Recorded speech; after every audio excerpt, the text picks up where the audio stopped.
नमस्कार, आप सबका बहुत बहुत स्वागत है मेरे चैनल नवनीत टॉक्स में। बच्चों, आज हम देखेंगे कक्षा 10 की एनसीईआरटी की पूरक पाठ्य पुस्तक जिसका नाम है संचयन। और इस पुस्तक का सबसे पहला पाठ है हरिहर काका।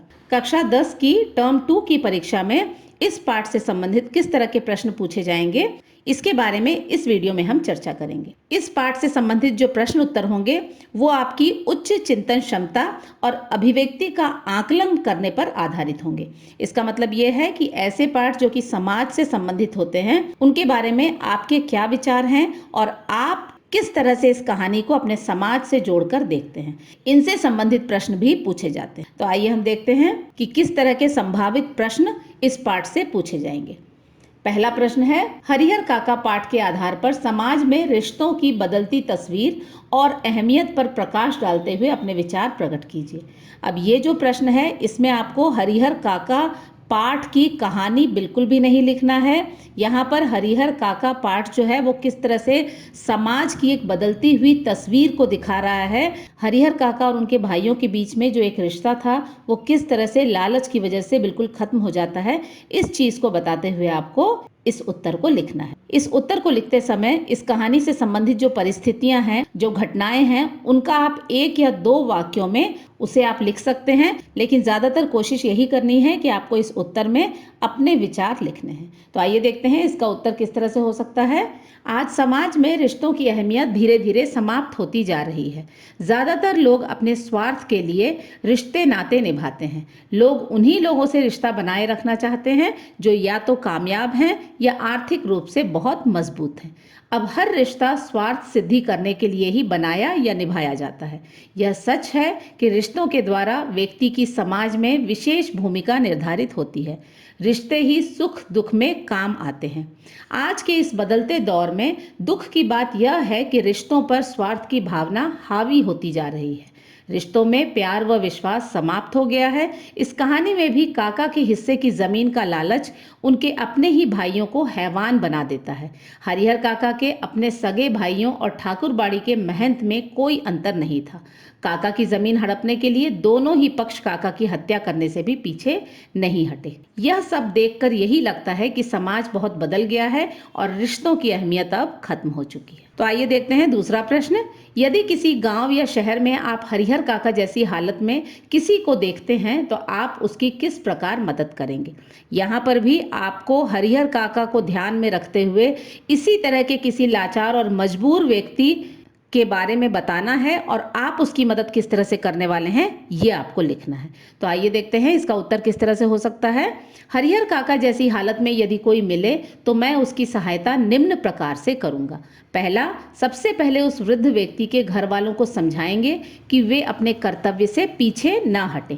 दूसरा, उसके परिवार के सदस्यों को यह भी समझाना आवश्यक है कि वृद्ध और असहाय व्यक्ति की यदि तुम सहायता करोगे तो उसका फल तुम्हें अवश्य मिलेगा। समय आने पर उनकी जमीन और संपत्ति स्वतः ही उन्हें मिल जाएगी। तीसरा, धूर्त और लालची महंत, पुजारी, साधु जैसे लोगों की रिपोर्ट पुलिस में करेंगे और पुलिस को बताएंगे कि वे धर्म के नहीं बल्कि धन के पुजारी हैं। वे असहाय और वृद्ध लोगों की जमीन पर बलपूर्वक कब्जा करना चाहते हैं। चौथा है, भाइयों, महंत, साधु व पुजारियों की खबर मीडिया को देंगे ताकि उनका दुष्प्रचार हो सके, साथ ही सरकारी हस्तक्षेप से उन्हें अपने किए की सजा मिल सके और वृद्ध और असहाय लोगों को इंसाफ मिल सके। पांचवा और अंतिम है, पीड़ित व्यक्ति के खान पान, रहन सहन और वस्त्र आदि की व्यवस्था करने की कोशिश करूंगा। तीसरा प्रश्न है, हरिहर काका के गांव में यदि मीडिया की पहुंच होती तो उनकी क्या स्थिति होती, अपने शब्दों में लिखिए। उत्तर है, हरिहर काका का धर्म और खून के रिश्तों से विश्वास उठ चुका था, जिसके कारण वे मानसिक रूप से बीमार हो गए थे। वे बिल्कुल चुप रहते थे। वे किसी की बात का कोई उत्तर नहीं देते थे। यदि देखा जाए तो आज समाज में मीडिया की एक अहम भूमिका है। मीडिया का मुख्य कार्य लोगों को सच्चाई से अवगत कराना है। जन संचार के माध्यम से क्षण भर में घर घर तक बात पहुंचाई जा सकती है। लोगों तथा समाज तक कोई भी बात पहुंचाना अब आसान हो गया है। यदि हरिहर काका की बात मीडिया तक पहुंच जाती तो शायद स्थिति थोड़ी भिन्न होती। वे अपनी बात लोगों के सामने रख पाते और स्वयं पर हुए अत्याचारों के विषय में लोगों को बता पाते। हरिहर काका को मीडिया ठीक प्रकार से न्याय दिलवाती, उन्हें स्वतंत्र रूप से जीने की व्यवस्था उपलब्ध करवाने में मदद करती। आज जिस मानसिक और शारीरिक कष्ट में वो जी रहे हैं, शायद उनकी स्थिति उससे कहीं बेहतर होती। चौथा और अंतिम प्रश्न इस प्रकार है, आज लोग बड़े बूढ़ों की जिम्मेदारी उठाने से कतराते हैं, इसके कारणों और नतीजों पर अपने विचार व्यक्त कीजिए। उत्तर है, आज समाज में एकल परिवार का चलन बढ़ गया है। आज लोगों के पास समय की कमी है। पुरुषों के साथ महिलाएं भी कामकाजी हो गई हैं। छोटे छोटे घरों में जगह की भी कमी होती है। सीमित आमदनी में खर्च पूरा करना बहुत कठिन होता जा रहा है। ऐसे में आज लोग बड़े बूढ़ों की जिम्मेदारियां नहीं उठाना चाहते। इन कारणों के बावजूद भी आज की पीढ़ी को ये नहीं भूलना चाहिए कि कभी इन्हीं सीमित साधनों के साथ उनके माता पिता ने उनका पालन पोषण किया था। आज वो अपने बड़े बूढ़ों के लिए जैसी सोच रखते हैं, उनके बच्चे भी कल उनके साथ वैसा ही व्यवहार करेंगे। कल वे भी उसी स्थिति में होंगे जिस स्थिति में आज उनके बुजुर्ग हैं। किसी ने सच ही कहा है, जैसा बोओगे वैसा काटोगे। अतः अपने बड़े बुजुर्गों का हमें पूरा ध्यान रखना चाहिए। तो बच्चों, इस तरह से आप देखेंगे कि कोई भी प्रश्न जो है वो बिल्कुल पाठ पर आधारित नहीं है, पाठ की कहानी पर आधारित नहीं है। यहाँ पर थोड़े बहुत हिस्से जो है कहानी के इसमें ज़रूर लिए गए हैं, लेकिन ज़्यादातर जो उत्तर है वो आपको अपनी सोच और समझ के आधार पर ही लिखना है।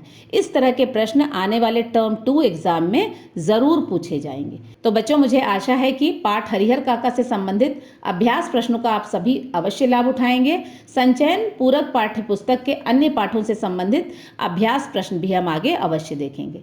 तब तक के लिए अपना ध्यान रखें। धन्यवाद।